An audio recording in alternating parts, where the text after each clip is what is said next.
د طالبانو دفاع وزیر مولوي محمد یعقوب مجاهد له جنرال سمیع سادات او د مقاومت جبهې مشر احمد مسعود سره په روسیه کې ښکاره لیدنه ترسره کړې ده او په مهمو موضوعاتو یې بحثونه ترسره کړي. دا په داسې حال کې ده چې د مقاومت جبهې مشر احمد مسعود په روسیه کې یوه غونډه جوړه کړه او د طالبانو دفاع وزیر مولوي محمد یعقوب مجاهد یې ورته راوبلو چې مولوي محمد یعقوب مجاهد مخکې له دې روسیې ته سفر کړی و.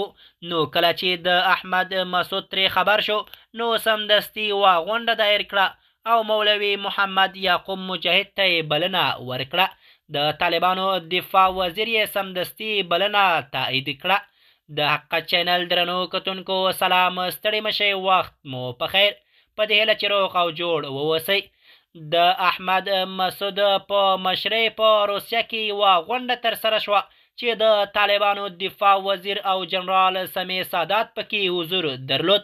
دا په داسې حال کې ده چې د طالبانو دفاع وزیر روسیې ته سفر وکړ او هلته چې کله د احمد مسعود ترې خبر شو نو سمدستي یوه درې اړخیزه غونډه دایر کړه او د طالبانو دفاع وزیر مولوي محمد یعقوب مجاهد ته یې بلنه ورکړه او د طالبانو دفاع وزیر یې سمدستي بلنه قبول کړه چې په دې کې جنرال سمیع سادات هم ښکاره حضور درلود.